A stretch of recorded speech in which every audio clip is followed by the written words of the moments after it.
ही घटना साताऱ्यामध्ये घडलेली अक्षरशः महाराष्ट्र हादरून गेला। लग्नात असं काही झालं की एका मिनिटात सगळे वराड्यांमध्ये शुकशुकाट पसरला। त्या वराड्यांसोबत असं काही घडलं की सर्वजण ओरडू लागले। मग या लग्नामध्ये, त्या छोट्याशा लग्नामध्ये असं काही घडलं होतं की संपूर्ण महाराष्ट्र हादरून गेला। गावातील त्या मंदिरात छोटंसं लग्न होतं, परंतु सर्वांसोबत असं काही घडेल असं कोणाला वाटलं सुद्धा नसेल। डोंगर पायथ्याला एक लहानसं पण निसर्गरम्य गाव वडगाव खुर्द गावची लोकसंख्या फार मोठी नव्हती, पण गावकरी एकमेकांचे सुखदुःख सामायिक करणारे साधे, निरागस आणि मेहनती होते। गावच्या मध्यभागी एक जुनं पण देखणं मंदिर होतं।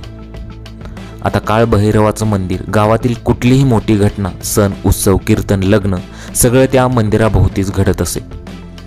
आता त्या दिवशी सकाळपासून गावात एक वेगळाच उत्साह होता, कारण गावातीलच एक नामवंत शेतकरी भाऊसाहेब देशमुख यांच्या मुलाचं लग्न होतं। वराचं नाव होतं सचिन, वधू होती शेजारच्या गावातून आलेली अर्चना। आता दोन्ही घरांनी शेतीत, संस्कारात आणि बरोबरीची असल्याने लग्नाची सांगता मंदिरातच व्हावी असा निर्णय गावपंचायतीने घेतला होता। सकाळी 9 वाजता मंगल स्नान, 12 वाजता मुहूर्त आणि दुपारी 2 वाजेपर्यंत मंडपाच्या बाजूला जेवणाची व्यवस्था होती। परंतु लग्नात पुढे असं काही घडेल असं कोणाला वाटलं नव्हतं आणि कोणाच्या मनात असं आलं सुद्धा नसेल की लग्नात असं काही घडेल। लग्नासाठी रंगीत मंडप उभारला गेला। पाटावर शेकडो सजावटीच्या माळा लटकत होत्या। गावातील बायका सुद्धा एकत्रित आल्या होत्या, कारण की त्याच दिवशी हळदी समारंभ सुद्धा होता। लग्नाला वराड निघालं होतं। वराड म्हणजे वधू पक्षाकडून आलेलं मंडळीचं मोठं टिळक। वराड्यांची गाडी मंदिराजवळ पोहोचली की ढोल, ताशा, लेझिम, झांज या वाद्यांच्या गजराने पूर्ण गाव दणाणून गेलं। सचिन आणि अर्चना मंडपात वरती आले। वराने शुभ्र धोतर, पांढरा शर्ट आणि सोन्याची शाल परिधान केली होती। वधूने हिरवी पैठणी नेसली होती। नाकात नथ, केसात गजरा आणि डोळ्यात लाज आणि ओठांवर हलकं हसू संपूर्ण गाव जमलं होतं। परंतु पुढे त्यांच्यासोबत असं काही घडेल असं त्यांना वाटलं नव्हतं। जेवताना असा भयंकर प्रकार घडेल असं त्यांना वाटलं नव्हतं।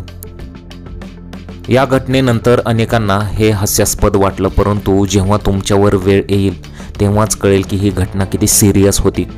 मग लोकांसोबत असं काहीच झालं। जेवताना असं काही घडलं की सर्वांच्या पायाखालची जमीन सरकली, सर्वांना धक्का बसला, संपूर्ण महाराष्ट्र हादरून गेला।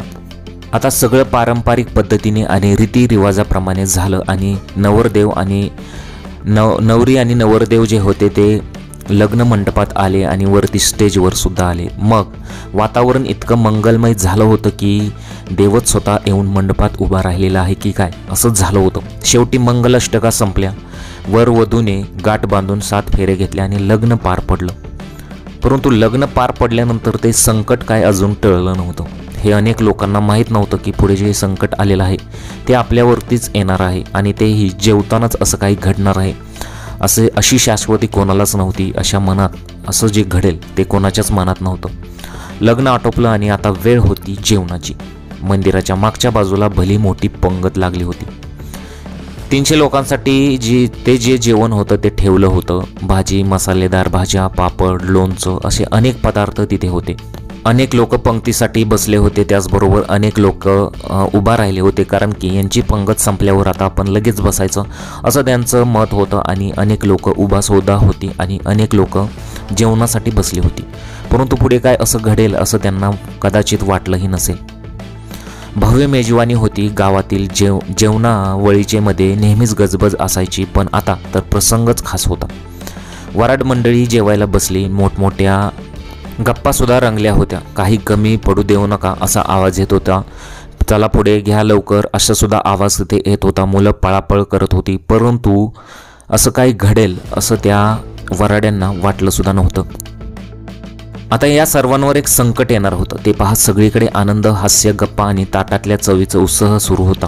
कुणी गप्पा मारत होतं, कुणी मोबाईलवर फोटो काढत होतं आणि हे सर्व त्यांचं चालू होतं।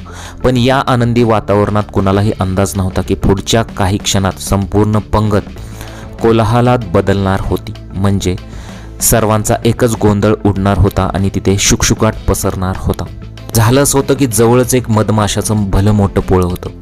आता त्या मधमाशा कुठल्या तरी कारणावरून उठल्या होत्या आणि अचानक हवेत एक विचित्र गुणगुण आवाज ऐकू येऊ लागला। सुरुवातीला लोकांनी वाटलं की कोणीतरी मोबाईलची रिंगटोन आहे तर काहींना हसू आलं, तर एवढ्या पंक्तीमध्ये ड्रोन कोण फिरवतंय असं सर्वांना वाटलं.